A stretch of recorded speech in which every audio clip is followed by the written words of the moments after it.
42 మంది వీర జవాన్లను ఈరోజు అసువులు బాశారు.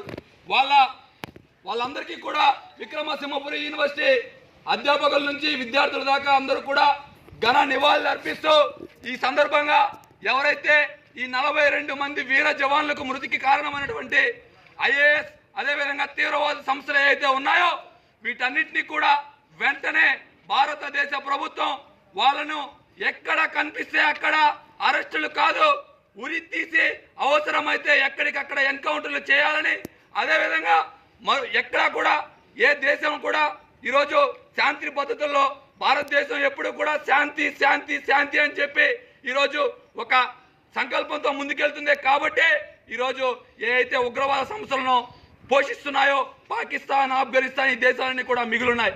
ఒక 5 గంటల సేపు భారత జవాన్లు వీరోచితంగా పోరాడితే పాకిస్తాన్ అనేది భారతదేశ ప్రపంచ చిత్రపటంలో కూడా ఉండదు. ఇది వాళ్ళకి తెలుసు. కానీ భారతదేశం యొక్క వీక్నెస్ ఏదైతే శాంతి శాంతి అని చెప్పి ఈరోజు అయినా కూడా చాలా ఘటనలు జరిగాయి. వెంటనే భారతదేశ ప్రభుత్వం అవసరమైతే మరో ప్రపంచ యుద్ధానికి కూడా శ్రీకారం చుట్టి ఈ ఉగ్రవాద దాడులని వెంటనే అరికట్టాలని చెప్పి యావత్ భారతదేశం కూడా కోరుకుంటా ఉంది. 2 రోజుల క్రితం జమ్మూ కాశ్మీర్ పుల్వామాలో జరిగినటువంటి తీవ్రవాదుల దాడిలో మన సోదరులైనటువంటి అమర జవాన్లని కోల్పోవడం జరిగింది, 44 మందిని. ఇలాంటి దాడుల్లో మరి పునరావృతం కాకుండా భారత ప్రభుత్వం మరొకసారి పాకిస్తాన్ పైన దాడులకు తెగబడాలని చెప్పేసి ఈ యొక్క ప్రధానమంత్రి గారిని కోరుతా ఉన్నాం.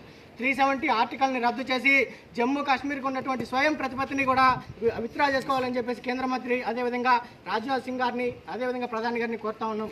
ఈ దేశంలో ఉంటూ ఒకవైపు చైనాతో మరోవైపు పాకిస్తాన్తో చెలిమి చేస్తూ ఈ యొక్క దేశంలో ఉండేటటువంటి కాంగ్రెస్ పార్టీ ఏదైతే ఉందో ఆ కాంగ్రెస్ పార్టీని తరిమి కొట్టాలని ఇటలీకి ఈ సందర్భంగా మేము కోరుతా ఉన్నాం. నిన్న కాకమున్న రాహుల్ గాంధీ, ప్రియాంక గాంధీ దుబాయ్కి వెళ్ళి 6 రోజుల క్రితం ఒక ట్వీట్ వచ్చింది, మరో 6 రోజుల తర్వాత భారతదేశంలో అది భయానకరమైన దాడి జరగబోతుందని చెప్పేసి.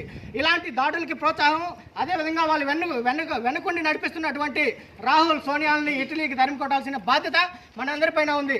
అదేవిధంగా అమర జవాన్లు ఎవరైతే ఉన్నారో వాళ్ళ యొక్క కుటుంబాలకి మన యొక్క ప్రగాఢ సానుభూతిని తెలపాలని కోరుతా ఉన్నాం.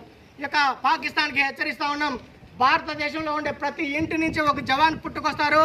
మీరు చంపింది 44 మంది మాత్రమే. 100 కోట్ల భారతావనిలో ఒక్కొక్క ఇంటి నుంచి ఒక్కొక్క జవాన్ వస్తే పాకిస్తాన్ అనేది ప్రపంచ పటంలో ఉంటుందా అనేసి ఒకసారి ఆలోచించుకోమని చెప్పేసి విఎస్యూ తరఫున గుర్తు చేస్తూ ఉన్నాం.